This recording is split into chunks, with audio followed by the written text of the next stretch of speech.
I'm Doug Gilbertson. I happen to be the president of Club Milonga here in Toronto. You're probably aware that this pandemic with COVID-19 is basically stretching on. It's going to be stretching on for a while, looks like. It's now September, and the number of cases have been going up recently again when they were going down. So, unfortunately, the tango venues are closed in Toronto. We're one of them. And my suspicion is we'll probably be either closed or at reduced operations for a while. So at Club Milonga, we've been trying to decide on things we can do to help keep people involved in tango. We had a survey a little while ago, and one of the things that showed a bit of interest was technique. We can try putting out some videos on technique. There are some people out there on YouTube who presented videos of their own, which many of them are excellent. But there are a few things where we might be able to add something. I particularly have been dancing since the 1980s. I've been dancing tango since the early 90s. I've had lots of exposure to different teachers, different types of tango dance. I was dancing on stage for a while. And so my background, especially in terms of the technique and polish, has been a little different from some others. And so I'm thinking it might be an interesting addition, and I hope you agree. For this one, I'm going to be talking about walking in tango. You'll hear a number of things about walking. One is that it is the hardest thing to learn, and probably the last thing you will ever figure out. You will also hear that if you go to Argentina and try and get classes with one of the top instructors, like the very top instructors, they will often have things that they do to test you to see if they're interested in bothering with you. One of the things they do is they'll sometimes have particular types of steps or movements that they'll try you on, and if you can get it, great, they'll carry on. If not, they'll basically finish the lesson and tell you to go home. The other thing they can do is basically watch you, and one of the things they're watching is your walking. And so it's something which is very important if you want to stand out as a good dancer. Right now, while things are shut down and people are having to dance quite often on their own, is something which is very good to work on. It's a perfect opportunity for it. And so what I've done is compiled a bunch of the lessons that I've done, I've had over the years, which have contributed to my understanding of walking. As you watch it, be aware that I've been sitting away too much because I'm one of these people that have been shut down for a while as well. So it's starting to show in my dancing, but hopefully you'll get something out of this video. It's an approach which is not very common. You'll hear some points which are being raised, especially the past few years. You'll hear a few things which are not necessarily as well known or understood, except possibly for people that have been studying dance in university.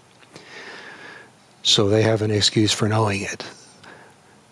And so with that, we'll maybe start with the lesson and see what you think.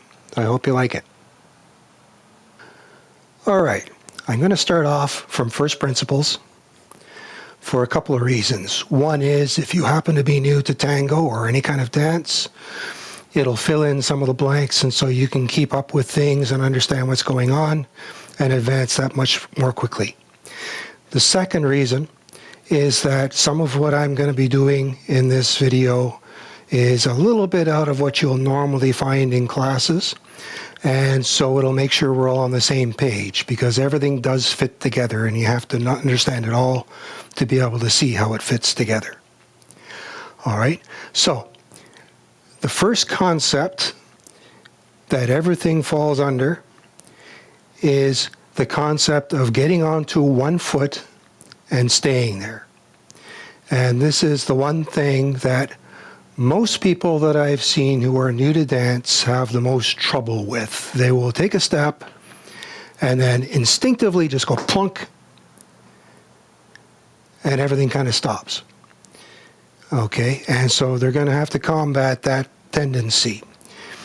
What we're looking for is to go onto one foot and stay there with no weight on this other foot. You should be able to lift it. Okay? We're balanced on this one foot. Okay, and when we're doing this, you'll see my body is a little bit to the left, and so my foot down there is closer to the middle of my body up here because that's where I have to be to stay in balance. Okay, you can tell if you're in balance because when you lift your foot, you're not going to move anywhere. Okay, if I'm off someplace, here I'm off to the right a little bit, I've got some weight on my right foot.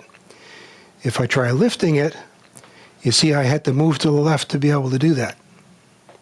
So we want to be able to do it without moving to the left. All right, now this is not something which is totally brand new to anybody. If you're more than the age of about 3 or 4, then you have been doing this ever since you started toddling as a youngster when you went out walking. We can prove that to you right now. What I'll do is I'll ask you to come over this way, looking that way, so I'm on your left, and we'll just go for a little walk. Starting with the left foot, we'll take a step with the left, and so we're on the left foot. The right foot is free, so we can take a step with the right. Now the left foot is free, so we can take a step with the left. Now the right foot is free, so we take a step with the right. And now the left foot is free, so we take a step with the left. And on and on and on. Left, right, left, right, left. Walking is like that. You don't see anyone out in the street going this sort of stuff. They're walking left, right, left, right. In dance, it's the same way. In tango and specifically, it's the same way. We can do a little sequence here just to show you. I'm going to start off with the right foot. We'll go right, left, right, left, right, left, right, left, right, left, right, left, right, left, right, left, right, left. Left, right, left. Everything you do is one foot to the other. Okay, so that's the basic fundamental that everything is going to build on. A moment ago, I did a little sequence just to show you the left, right, left sequence. As I do these things, then I keep hearing from people that they'd like to try it. It'll also be something that might come up later on in the video to demonstrate something else. And so what I'll do is just do a quick break here to walk through that sequence, and so you can follow along and possibly have something to practice on your own. What I'm going to do, I'll turn my back to you so that you can just copy me directly.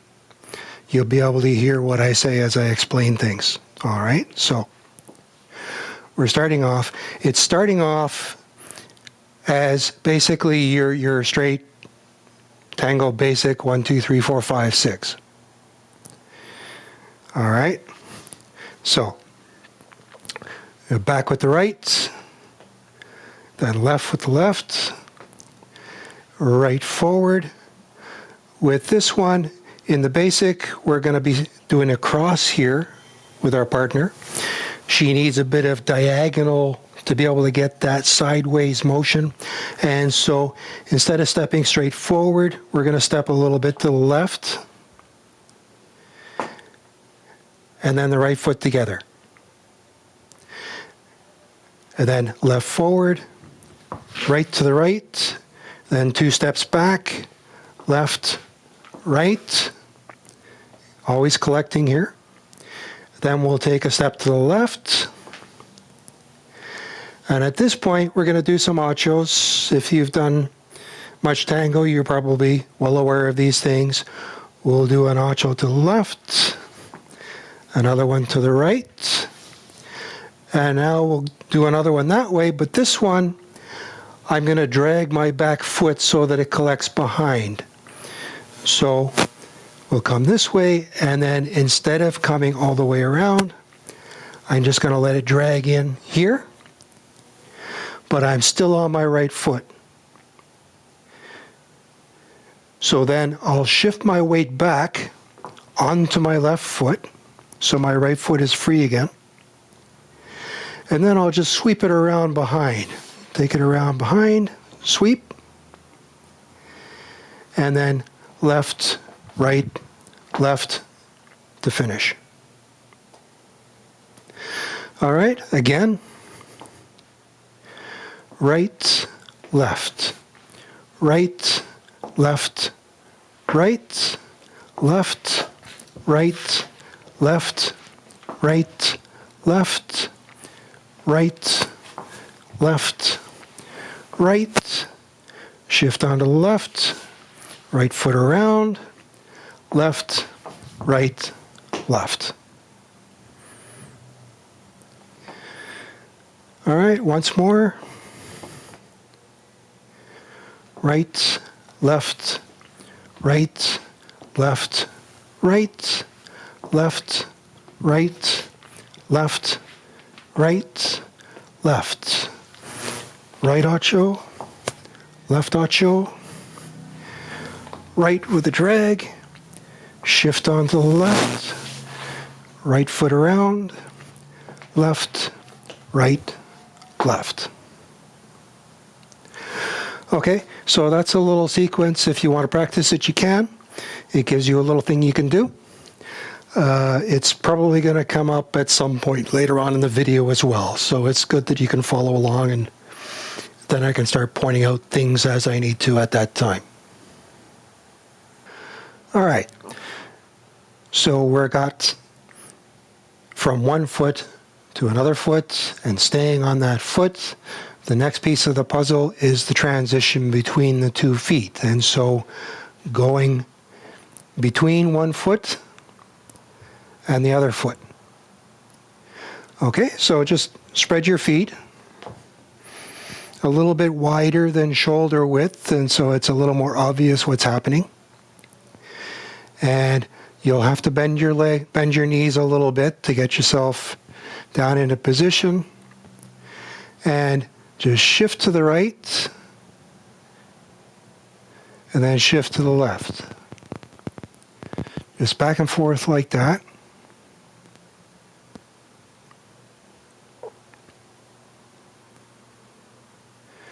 Okay, now as you're shifting, the reason why we have to lower ourselves a bit is because there is a natural tendency to kind of swoop up in the middle and then down on the sides. And we want to avoid that. We want to go straight across.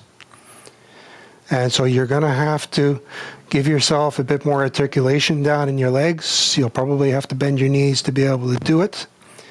And that'll give you a little bit of extra allowance for keeping yourself level. It's going to, if you're not used to it, it could feel as if you're actually swooping a little bit like this. But you're not. You're actually going straight across. If you want to practice that to get that perfect, you can find a mirror and find a level on the mirror. If you need to, you can mark it with some removable tape. You can get at the stationers, or they'll have the dry erase markers if you need to, or there might be a part on the mirror. I have a mirror in the bathroom. It's too small to film in there, but when I'm standing in there looking in the mirror doing this, I happen to find that the hairline right here runs right along the top, the very top of the mirror. And so if you've got any kind of a reference like that, you can use it. Right now in this room, I have a window behind the camera where the light is coming in. There's a tree outside of there. And so I've picked a spot on that tree and keeping it at the same level relative to one of the pieces of the window frame. Just back and forth like that.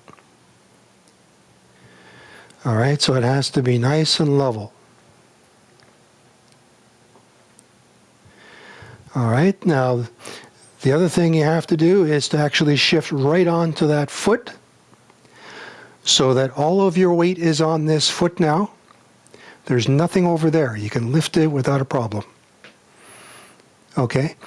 When you lift it, you shouldn't have to move up here. If I'm still back here a little bit, then I have to move to be able to do that. I know I'm not balanced on here. And so you want to get right onto that foot. When we come back, we want to shift right onto this foot. So this foot is free. When we shift back there, we want to shift right onto this foot. So that this foot is free. Okay, and we can start doing things in that position. I can add a little bit of shoulder twist and start a little planeo. Something like that. Okay, there's all sorts of stuff you can do when you're balanced. All right, so we're going from one foot, transitioning to another, keeping level, making sure we're transitioned fully to this foot, so this foot is free. And same thing going back the other way.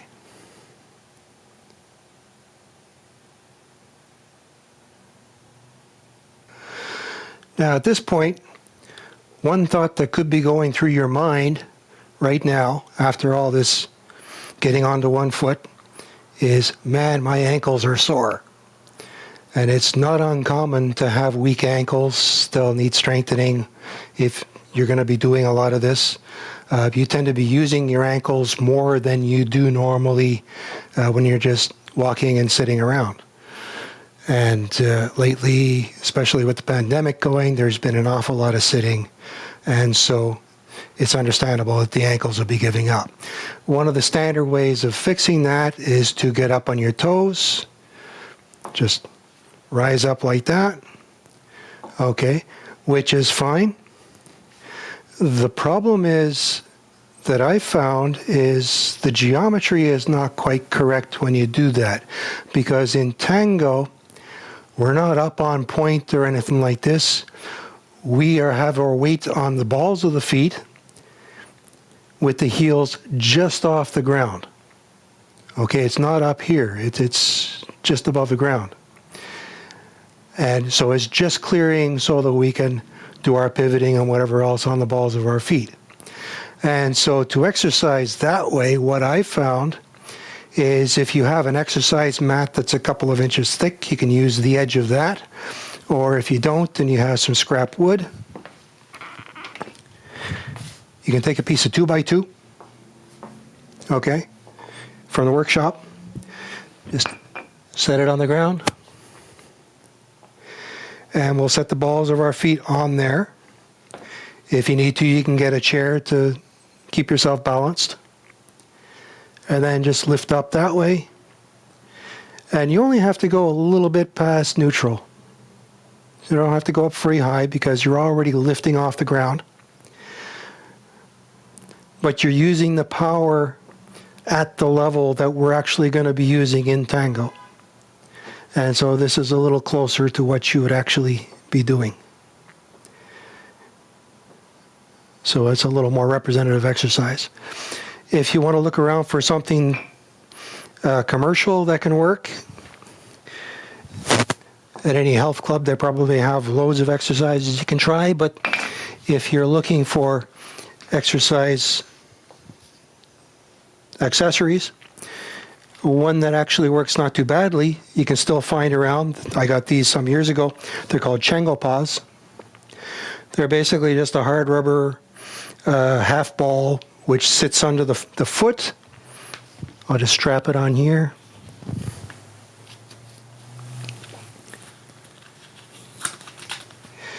So it just fits underneath there. And this one just fits on there. And so you can see that lifts the front of the foot up. So now I can rock up and down that way. I can even walk around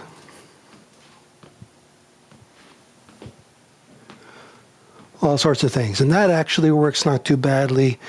They're not as easy to find. You have to go on Amazon or something like that now to find them, but they are still around. And they work great. But if you have a scrap wood pile, you need to grab some scrap wood and use that. If you have an exercise mat that's a reasonable thickness, you can use that. Just something to get under your balls of your feet so that you're lifting your feet the way you would normally do it in tango. And as I say, there's nothing wrong if you need to get a chair or something just to help balance yourself, to keep yourself from falling over as you do it. Okay, because the ankles will need strengthening if you're not used to this.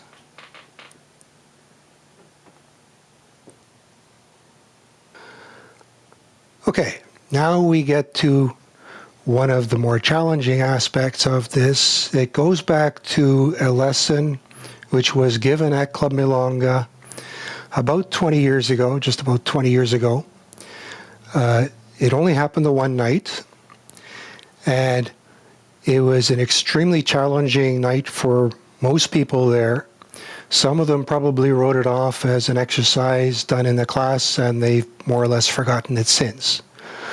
But as I've been getting through things, I found it's actually one of the key aspects of being able to move around properly in tango. And this is the concept of placing your feet as opposed to stepping with the leg. When you watch a bunch of people walking around on the street, and unfortunately even more in the Milongas, you'll see people walking around kind of like goose stepping. Okay, this is exaggerating a little bit. The real goose stepping is like that sort of. Okay, it's a real army thing. But what they'll be doing is they'll be using the legs so that the legs are kind of stiff. Okay.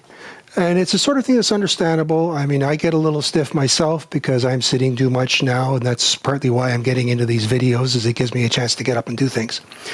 But we want to be able to transition from one point to another. Remember, tango is all about balance points and transitions between balance points.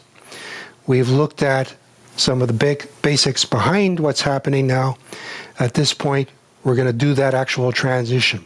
And what we're going to do, the legs, we don't worry about. Okay? They will take care of themselves. If you talk to any engineers in your life, they have a term, redundant structures. A redundant structure is one where the only reason why it's there is because it has to be. Okay? The only purpose of the legs, from our point of view, is to keep the feet attached to the body.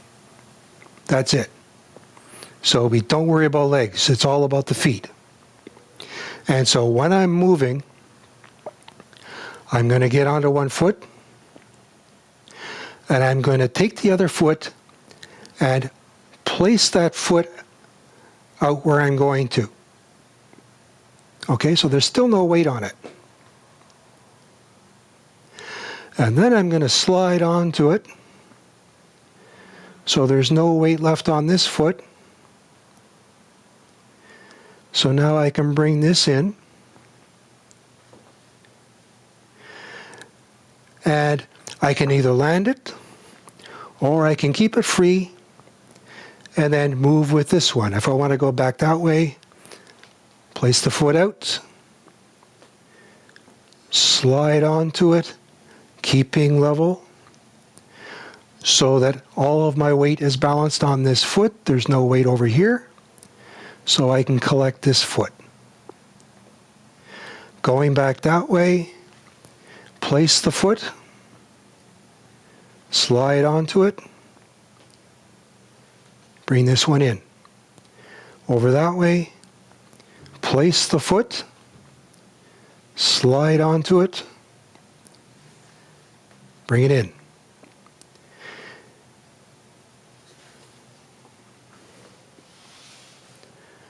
Okay, so this is something which is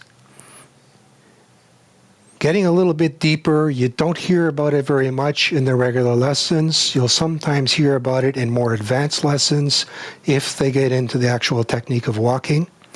For someone who has taken like dance studies in the university, they probably got this all figured out from their first or second year classes at university. Okay, with the regular dancers off the street, this is new stuff quite often. Okay, so legs are irrelevant. Everything is the feet. We're placing the foot, sliding onto the foot, bringing in, place the foot, slide over, bring it in. If we want to go forward, we're going to place the foot, slide forward, bring it in. If we want to go back, place the foot, slide back, and bring it in. Okay, and so if we want to do an actual walk,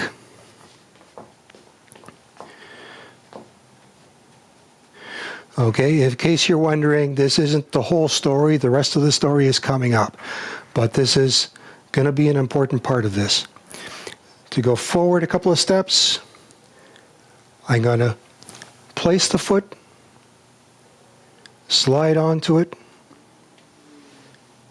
bring the other one in, place it out front, slide onto it, bring the other one in and forward, slide onto it, forward, slide, so there's no weight on here, and bring it in. All right. Forward and backward gets a bit awkward. There's more to that story that's coming up. With the side, there's also a little bit of a trick to it to make it work in an actual dance setting, but we'll concentrate on that for now. I've got my knees bent, place the foot, slide onto it, recover. Okay?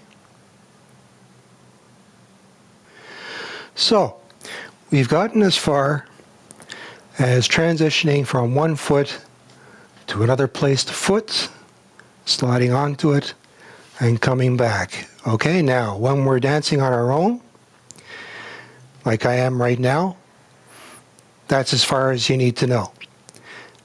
But in tango, you'll probably know that, especially when times are much better than they are now, we'll usually be dancing with a partner. And so we have to let the partner know what we're doing, because if we just go tearing off someplace on our own, she's going to not know what's happening and get left behind. So we have to give her a lead. So what we'll do, and again, I'm focusing on the side step for now. The concept is going to carry on to other things, but I'm looking specifically at the side step for now. The mechanics of transferring your weight is to place the foot and slide over and then come in. Now, to let our partner know what's happening, we have to create some kind of a lead to show her where we're going. So what I'm going to do, I've got my left foot free right now. You can see my weight is shifted a little bit over, so my right foot is more towards the center of my body right now. Okay, so there's no weight on my left foot.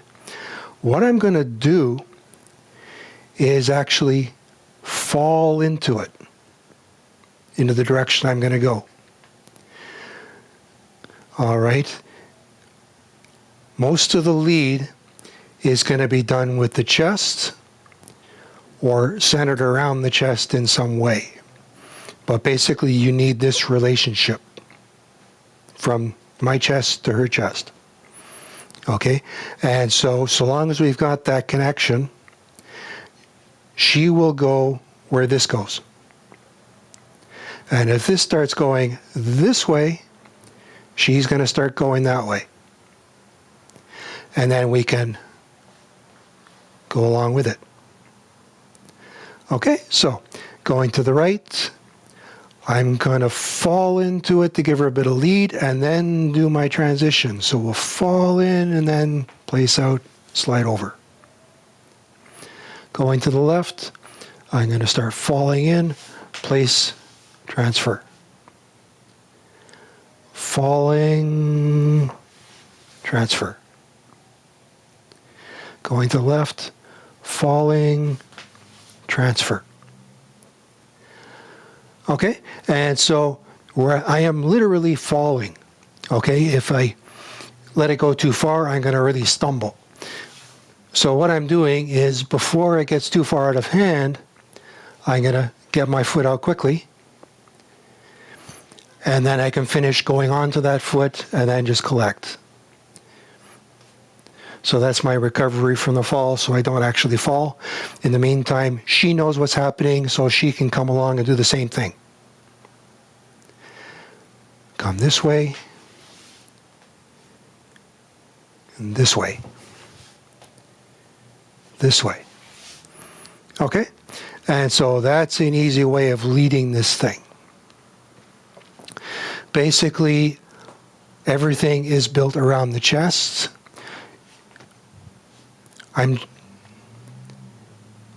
It can sound a little bit,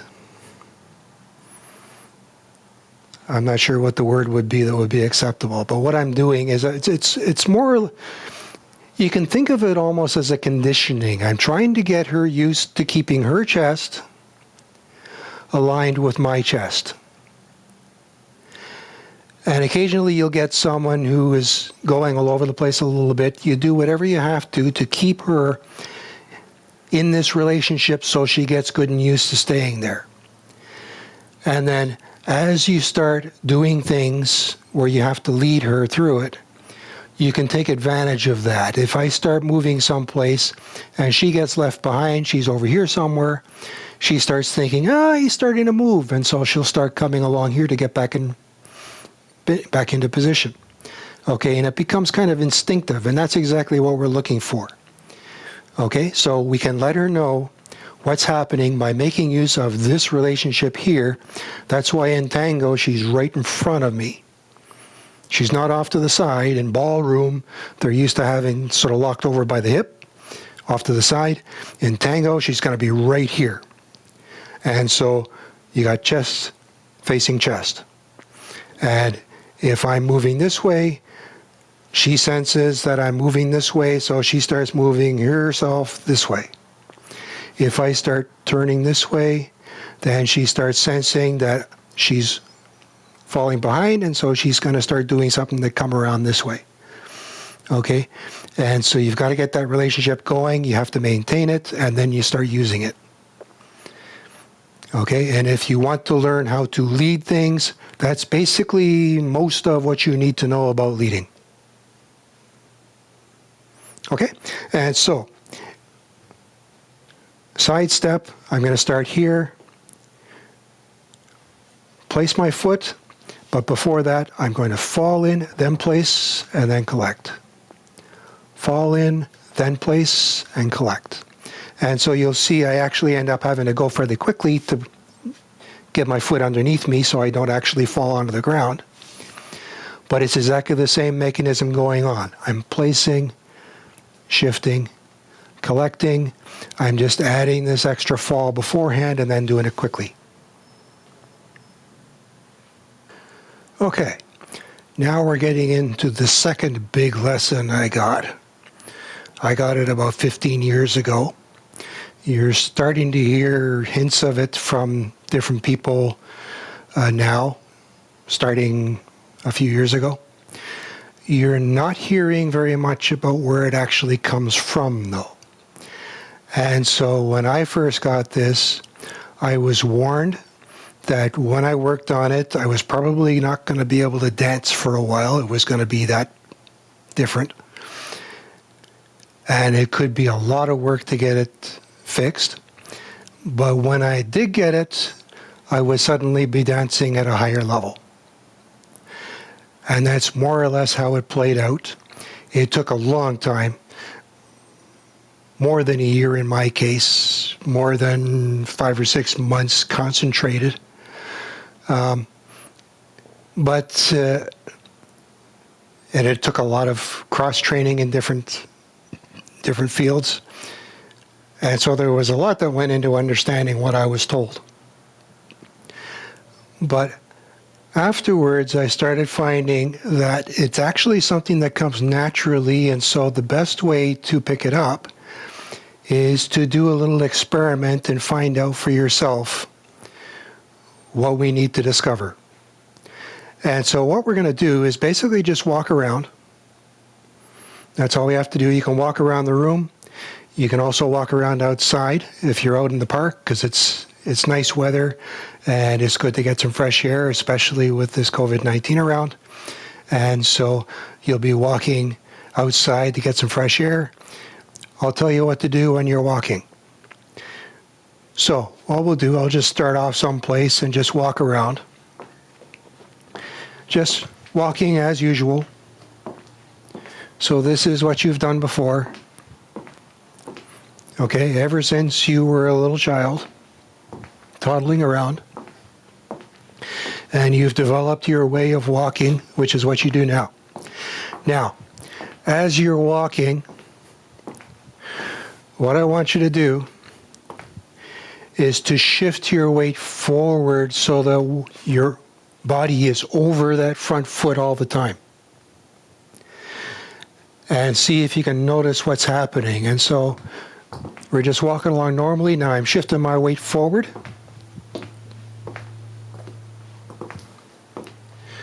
Okay, it's awkward because I'm turning short. If I just go in a straight line,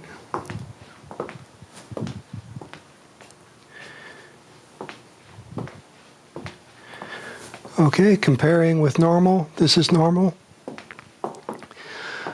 All right, now, one of the things that separates dancers from non-dancers is an ability to sense what is happening in their body all the time. Okay, so when you're walking with your weight forward, you'll notice a difference from what's happening when you're just walking normally. Okay? So when we're walking normally, this is walking normally. This is with the weight forward.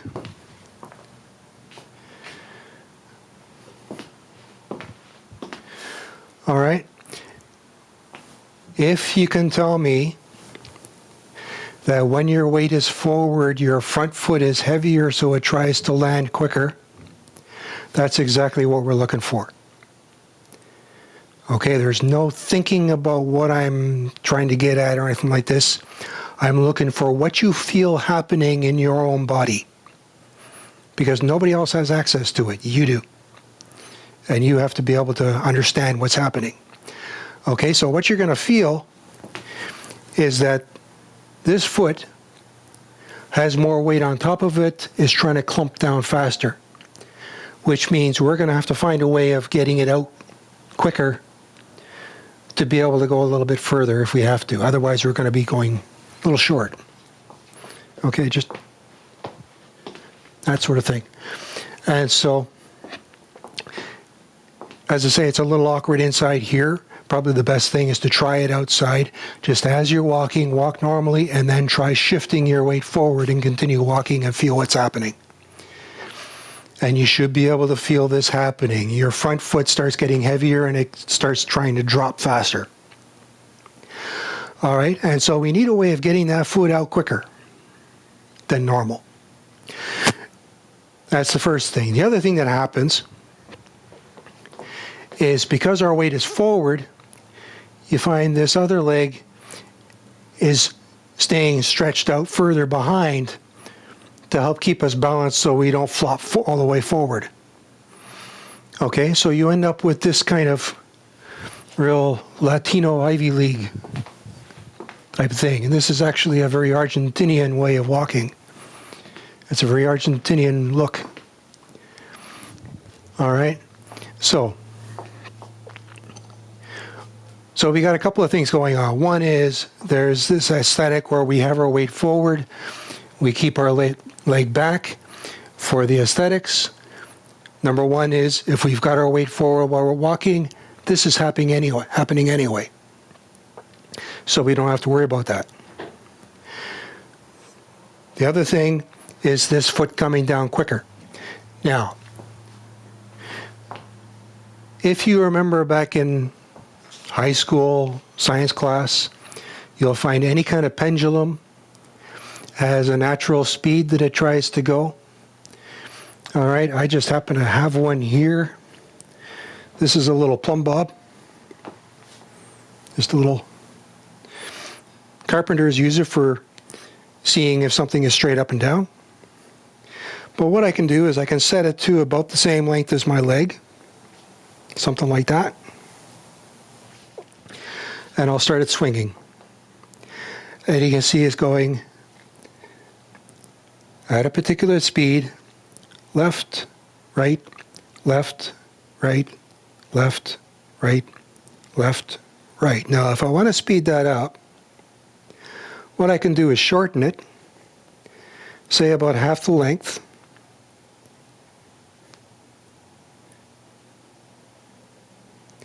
And now it's going quicker.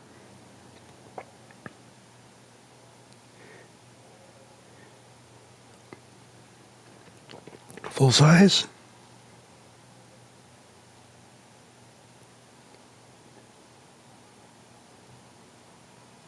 Quicker. Okay, and so where this comes in is if you think of your entire leg, halfway down is your knee. And so we have two things we can do. One is we can swing the whole leg out. The other is we can swing just half the leg, the lower half, which is shorter and so it can go quicker. And so what people are starting to mention now, and this is where it comes from, is when you have your weight forward, I'm going to start off by having the knee out. See, my foot is still collected here because I'm not anywhere. If I'm dancing with a partner, I've got a partner there, and so I'm not going to be able to put the foot out or I'll step on her. But I can get this knee out where it's ready. And then when I need to move the foot, all I have to move is the lower part of the leg. So we've established we have to put the knee forward, and then we'll swing the foot out under it. The next question is, when does the knee come forward? And the answer is, to be able to walk that way, I've got my weight forward. I'm going to have to get my weight forward anyway to be able to go forward. And so that knee can come out as you come forward. The knee comes forward. And so I'm just standing here. I'm coming forward. My knee comes out and then out. And you can practice it this way. I'm going to come forward, the knees forward. And basically, when you feel yourself about to actually fall over, that's when you can take your step. So we'll come forward and out. Forward and out. With the other foot, forward and out. Forward and out. Forward and out. Okay, so that's the timing of it. Another question that's going to come up is, how do you lead walking while you're doing this? And the answer, again, is we're going to have to come forward to be able to do this. Your partner is going to be able to sense that and say, he's moving this way, and so she'll start moving that way. So the lead is built into this. We don't have to worry about it. Okay, so everything becomes an entire system. And so we'll just take a couple of steps here. I'm just standing here. I'm going to start with my left foot, come forward, the knee comes out, and then land. And then I'll come back the other way. Left foot, right foot.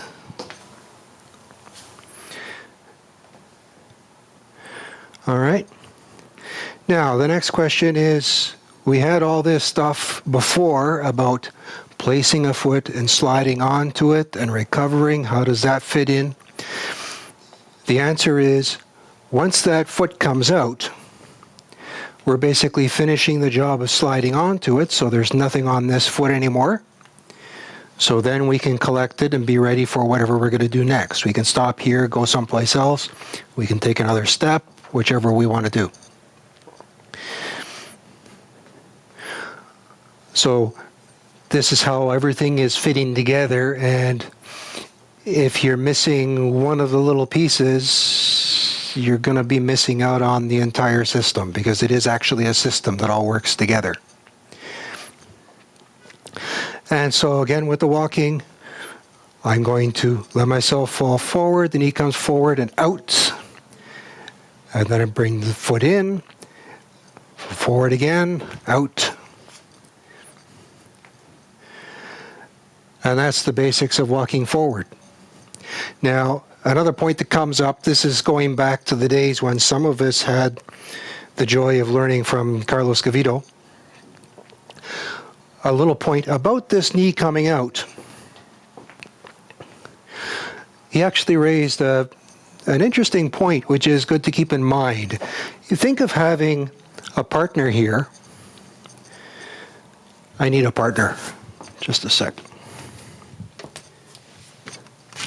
What have we got here?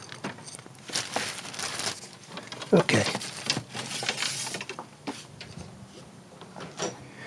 Here's a partner. I've got my partner here, and I'm going to be walking, say, around this way around her. If we do what you'll often see is people striking out this way, there is a very good possibility that instead of coming around this way, they're going to go straight into here, which your partner is going to remember, and she's going to remember not to dance with you again if you do that to her.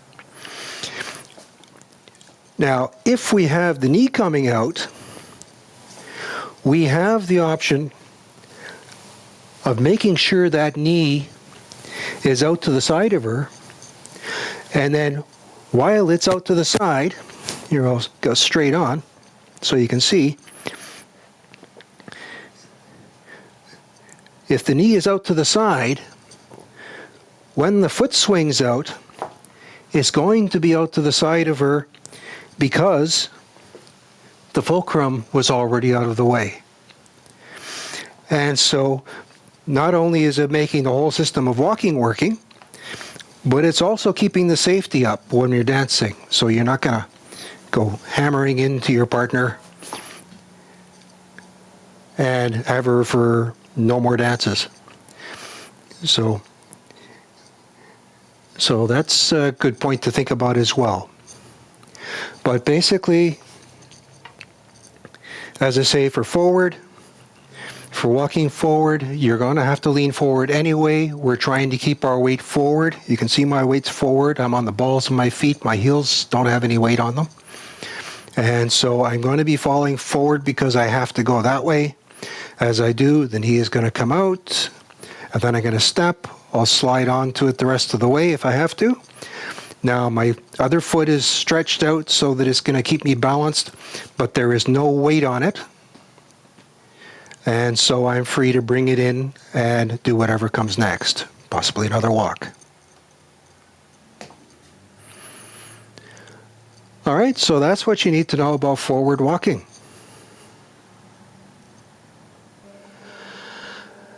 Another point, again, that can come up when you're walking forward is the question of how the foot actually lands on the ground. There are people who think about this sort of stuff. especially in the dance world? And the answer is there are a couple of possibilities, and it goes back to a question of preference, time of history, things like that. Originally, when people danced tango, this is going back into the 20s and 30s and 40s, they would actually land on their heels the same as we do when we're normally walking. I'm just walking normally like I do on the street. I'm coming down on my heels. In tango, they would also come down on their heels. And then in the 1930s, there was a guy named Juan Bruno, who was a very, very good dancer at the time in tango, who popularized the use of the toes. And so instead of coming down on your heel, you would land on your toe and basically slide into it if you need to. But you'd be coming down on your toe, so it'll be a little bit softer and sometimes a little more controlled, a little more delicate. And so that's another way of landing on your feet. And when I was learning tango back in the 1990s and through the 2000s, what I was learning was to use my toes. Especially during my stage days, we were pushing to use the toes. Now what you're finding is people are starting to go back to using their heels. It's kind of going back to be the fad again in tango. And so you can use your toes, you can use your heels, just bear in mind there is a difference. And some people will be doing one, some people would be doing another. The people that are right up to the minute in terms of the way things are now are going to be landing on their heels. And the people who learned a little while ago could be using their toes. And where this comes in is the question of how you put your personality into your dance. You can move around and things like this, but in tango we tend not to do much of this. And so what you can, the way it was put to me is that your knee, as I said before, we're walking with the knee coming out, okay? The knee is basically setting the aesthetic of the dance. It's showing what kind of a dance you're walking for. You'll find this in all sorts of dances, but in tango it's more natural. It's not as overblown as it is in some other fields. But if you're in one of the other fields, please, be calm. This is a perspective. There's lots of perspectives around. But so this is setting the aesthetic. Having the knee come out, having the leg stretch out is setting the aesthetic. The way you land your foot gives it the personality. And so you can be very calm. You can be very gung-ho. You can be kind of almost creepy. See, and it's all controlled by how I put that foot down. And so this is an extra little bit of control that you can have as you start getting used to the rest of it.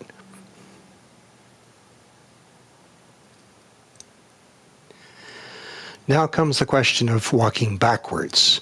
We've done walking forward. If you're walking forward with a partner, your partner is going to be walking backwards and vice versa. And so the easiest way to discover what's happening is, again, with a little experiment. What we'll do is we'll just walk around. But this time, as we're walking, I'm going to push my weight back. And when I push my weight back, I'm going to be walking this way.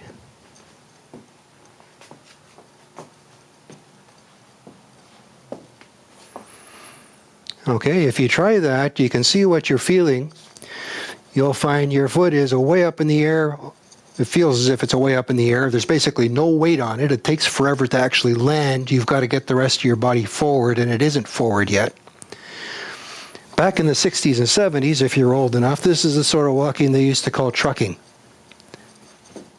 That sort of thing. And it was what big shots did.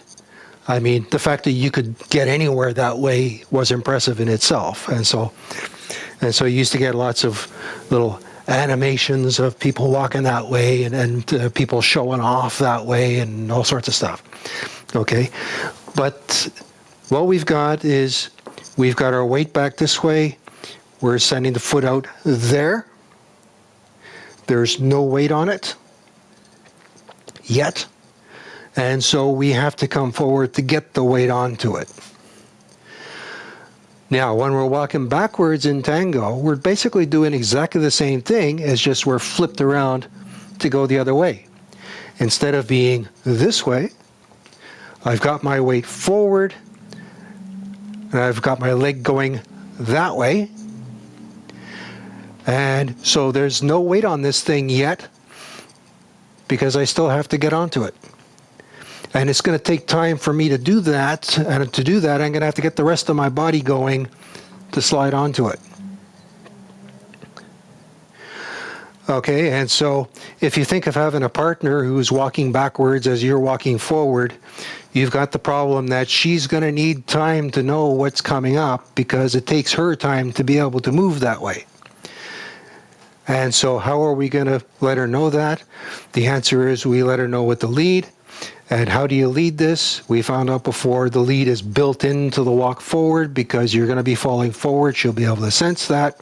And so everything just works. And so we don't actually have to worry about this, but that's the mechanism in case you start wondering. Okay? And so for walking backwards, we're going to be reaching back. Okay? Because there's no weight on this thing yet, it can still move around if it needs to, but we're stretched way out, because we're going to need that extra weight to help get us going when we start going. But if we need to, we can stretch a little bit further. Let it slide a little bit so we're going a little bit further. If we don't need to go as far, we can bring it in a little bit. Okay, and so you'll find she can actually adjust a little bit for how far you are going while you're walking forward with her. All right, and so she's going to be reaching back and then sliding onto it and then reaching back. Now, you remember with the forward, we had the knee coming out, keep the foot here, and then the foot comes out after. Here, we're going straight out with that foot for a couple of reasons. One is she doesn't have a partner behind her, okay, or she shouldn't have a partner behind her. If she does, then you're not doing your job on the dance floor. And she also needs that extra weight, as I say, to get her going. And so she's going to get this out as fast as she can. And then if she needs to, she can adjust and then go on to it. And so back, back, back. And that's walking backwards. Now, in terms of leading it, if you're walking backwards yourself, you have to let your partner know what's coming. She has to know that she's going to be coming forward. And so what I'm going to do is I'm going to lead again. Instead of falling forward, which is what we do when we're going that way, I'm going to start falling backwards because we're going this way. And so I've got my weight forward to start with. You see my heels are off the ground. So I'm going to be coming backward and then, okay. And then this first little fall is letting her know that she's going to be coming this way because I'm going this way. That's how we keep her in tune.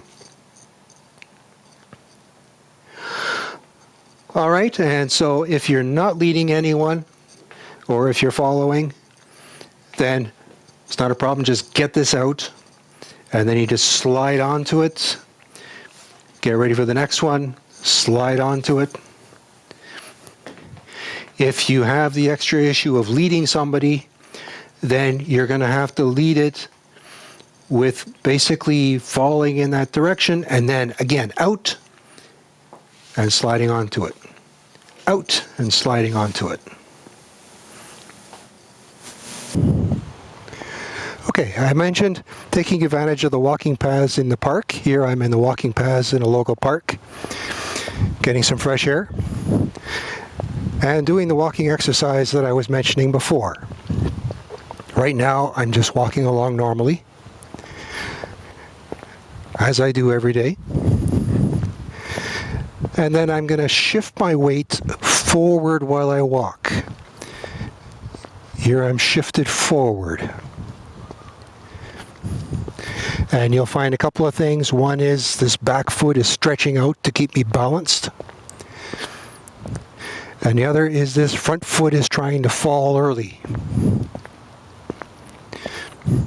Okay, I'll go back to normal. And I'll shift forward again.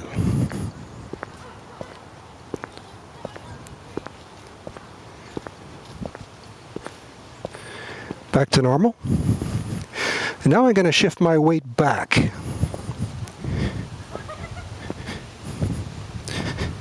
And you can see what's happening now. We've got a different action. The foot is coming up in the air, is taking time to land. And so if I was walking backwards, that's exactly what's happening, except I'm looking the other way. All right, and so if you need the extra space, if you're like me, you don't have the space at home, and so you might need the extra space, this is a way of getting it. There are lots of parks here in Toronto and elsewhere in the world with these little paths where you can walk around. And you can see there was nobody really went by here or noticed anything. And so if you're worried about people getting upset about what you're doing, you don't have to worry about it. But it's good exercise, and it gives you a chance to really feel what's happening. Okay, so we've covered a lot. We've got walking forward and backwards. We've got going to the side. And so that's a lot of the traveling around you'll do in tango. The next thing I'm going to mention is ochos, which figure eights, you've probably seen them before. Everything that we've done has elements which fit into the ochos as well. I'll give you a little example. We're going to do forward ocho, forward ocho. There's forward ochos. Okay, we have a couple of things going on. One is we have to be concerned about the lead. So I have my chest forward where my partner would be. Okay, even if I don't have a partner, this is minimizing the amount of movement I have to do, so I'm not throwing myself off like I would if I was moving my whole body. Down here is setting the direction that we're going. And so if we're doing a forward 8 that way, we're going this way. The next thing is, same as when we're walking forward. When you're walking forward, you've got the knee coming out, and then you go with the foot. With an ocho, we come around, we got the knee coming out, we go with the foot. Exactly the same. Knee coming out, go with the foot. Knee coming out, go with the foot. Okay, so that's applying the same stuff we did in the walking forward, so it's the same technique. It's also applying the same safety mechanism where you've got the knee coming out outside of your partner, and so you don't have to worry about going into a foot or an ankle or something when you put your foot out. All right, so that's all built in. When we're doing backward 8s, we'll do a backward 8, backward 8, backward 8. It's exactly the same as when we're walking backwards. We're reaching with the foot, sliding onto it, reaching, sliding on. With the ochos, we're reaching, sliding onto it. reaching, sliding onto it. Reaching, sliding onto it. Okay, in this case, we don't have to worry about the knee. First off, the knee isn't going to bend that way, so it's just not going to work anyway. But also, our partners, if we have a partner who's going to be out here, there shouldn't be anything back here. And so we can just go for it.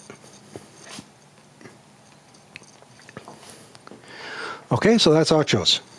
You got forward, forward, knee, foot, knee, foot, knee, foot. You got backwards, reach, reach, reach. And so it's almost exactly the same technique. We're just doing little turns. We have a dissociation between the upper and lower body. That's the only real difference. So earlier on, I did a little test sequence that we could use. At the time, it was just demonstrating this left, right, left idea. But we had a little walk through it so you can practice it. And what we can do is revisit that and have a look at where all this stuff applies to it. You'll remember the sequence.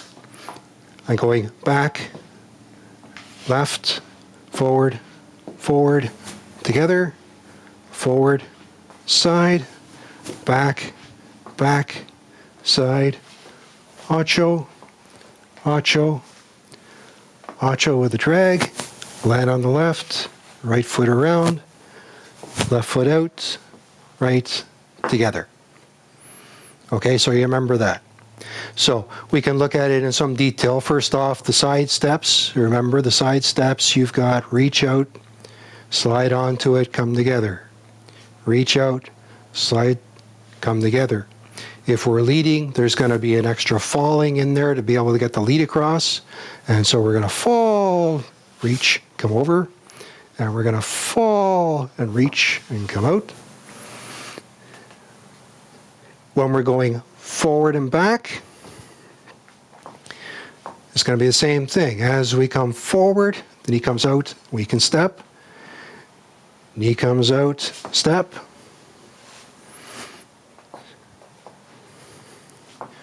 All right, so knee comes out, step. Knee comes out, step. Here we come together on 5. Forward again. Come to the side, and then we're going back. I'm going to assume that I'm going to be leading somebody, and so I'm going to start falling and then reach, slide, reach, slide, then off to the side again. Okay, so that's the box. And then with the ochos, again, we've got a straight ocho, forward ocho with the knee, forward ocho with the knee, forward ocho with the knee. This one drags in. I'm going to land on my heel here, come around, and then I got a forward step again with the knee first, and then right together. And so that's all the technique. We can apply. What we can do is just run through this sequence quickly, and you can try the technique in real time. I'll have my back to you so you can follow me. So we'll get started. I'm on my left foot, and so I'll be stepping off with the right foot. I'm coming back to the left and forward, forward, together, forward, right, back, back, left, ocho, ocho, ocho, land on the left, around to the right, left, right, left. Again, back with the right, left, right, left, right, left, right, back, back, left, ocho, ocho with the knee, Macho with the knee. Land on the left. Round on the right. Left. Right. Left. Once more. Back. Left. Forward. Forward. Forward. Right. Back. Back. Left. Right. Left. Right. Left. Right. Left. Right. Left.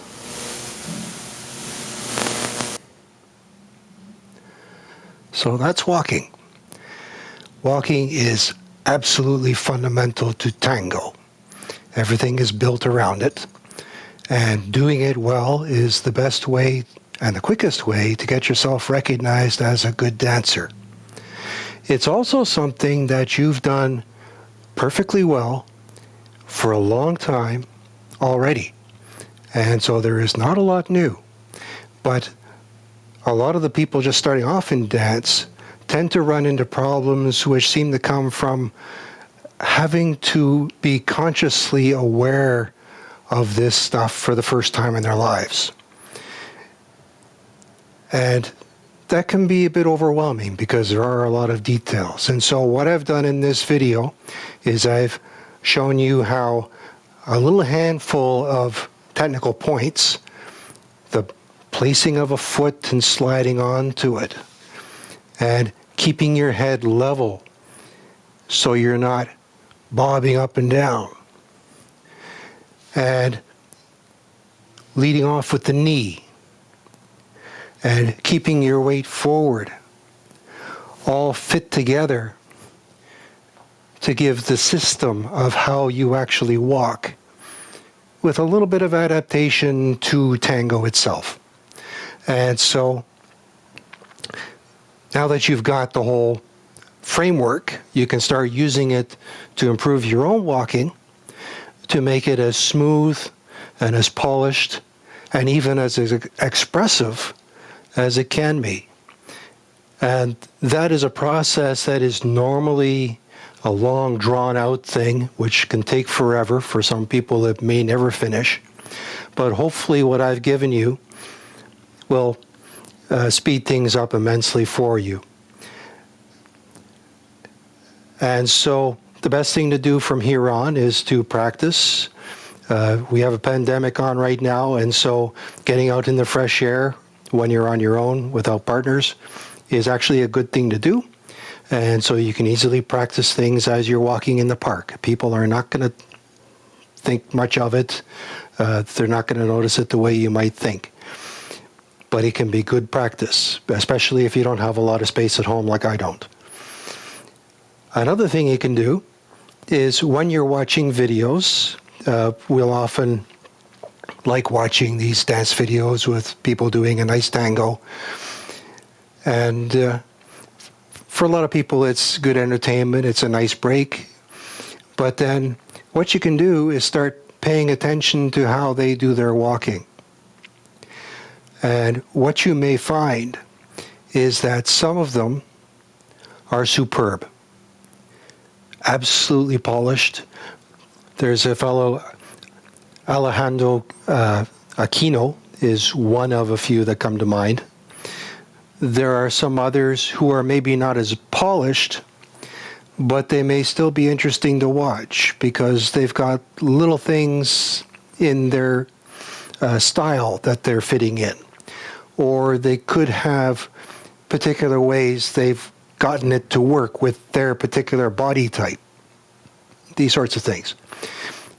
You may also find some others have often been pretty impressive to start with because of all the tricks and lifts and things that they've been doing.